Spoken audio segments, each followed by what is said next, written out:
कभी किसी ने तुमसे सिर्फ एक छोटा सा फेवर मांगा हो और फिर धीरे धीरे तुम उसके लिए इतना कुछ करते चले गए कि एक दिन तुम्हें समझ ही नहीं आया ये सब तुम अपनी मर्जी से कर रहे हो या किसी और की। या कभी किसी ने तुम्हें इतना गिल्टी फील कराया कि तुमने अपनी ही बात पर शक करना शुरू कर दिया। अगर हाँ, तो हो सकता है तुम मैनिपुलेशन का शिकार हुए हो। सबसे खतरनाक बात यह है कि मैनिपुलेशन अक्सर झूठ से नहीं बल्कि सच के छोटे तुकड़ों से शुरू होता है। सोचो, अमन नाम का एक लड़का है। कॉलेज में उसकी दोस्ती एक बहुत ही चार्मिंग लड़के से होती है। शुरू में वह हर काम में अमन की हेल्प करता है, नोट्स देता है, प्रॉब्लम सुनता है। अमन को लगता है यूज एक सच्चा दोस्त मिल गया। कुछ दिन बाद वो एक छोटा सा फेवर मांगता है। अमन मान जाता है, फिर एक और।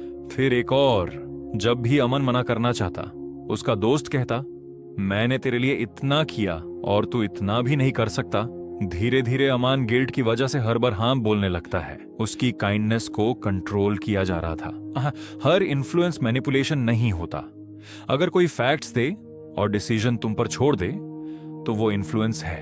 लेकिन जब कोई गिल्ट, फियर या इमोशंस का यूज करके तुमसे अपना फायदा निकालवाए तो वो मैनिपुलेशन है। साइकोलॉजी के हिसाब से इसके पीछे कुछ पावरफुल प्रिंसिपल्स काम करते हैं। पहला है रेसिप्रोसिटी। अगर कोई हमारे लिए कुछ करता है तो हमें लगता है कि बदले में हमें भी कुछ करना चाहिए। कुछ लोग इसी इंस्टिंक्ट का मिसयूज करते हैं। याद रखो, काइंडनेस कभी लोन नहीं होती। दूसरा है सोशल प्रूफ। हमारा ब्रेन अक्सर वही सही मानता है जो ज्यादा लोग कर रहे होते हैं। इसीलिए फेक रिव्यूज और लाखों लोग यूज कर रहे हैं जैसे क्लेम्स इतने इफेक्टिव होते हैं। लेकिन पॉपुलैरिटी और ट्रूथ हमेशा एक जैसे नहीं होते। तीसरा है स्केर्सिटी। सिर्फ आज के लिए, लास्ट फ्यू पीसेस या काउंटडाउन टाइमर हमारे इमोशंस को एक्टिवेट कर देते हैं। हर अर्जेंट डिसीजन जरूरी डिसीजन नहीं होता। चौथा है अथॉरिटी बायस। यूनिफॉर्म, एक्सपर्ट जैसी अपीयरेंस या इन्फ्लुएंसर का कॉन्फिडेंस देखकर हम जल्दी ट्रस्ट कर लेते हैं किसी की पोजीशन से पहले उसके एविडेंस को देखो।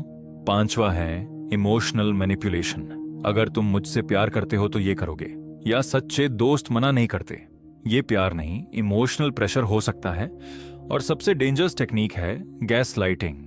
इसमें कोई बार बार तुम्हारी मेमोरी और रियलिटी पर शक करवाता है। तुम ओवर रिएक्ट कर रहे हो, मैं कब ऐसा बोला।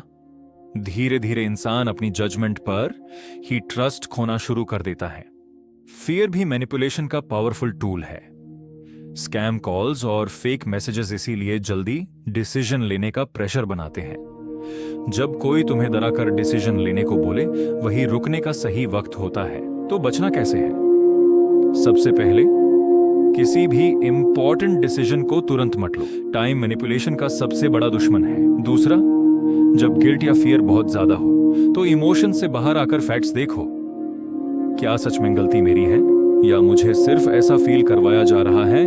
तीसरा, बाउंड्रीज बनाना सीखो, नहीं एक कंप्लीट सेंटेंस है।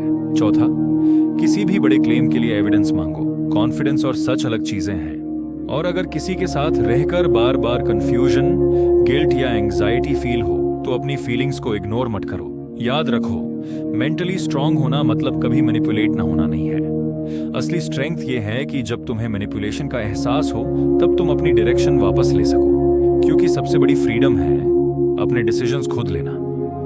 अगली बार जब कोई तुम्हें गिल्ट, फियर या इमोशनल प्रेशर से डिसीजन लेने पर मजबूर करे तो सिर्फ एक सवाल पूछना, क्या ये मेरा डिसीजन है या किसी और का?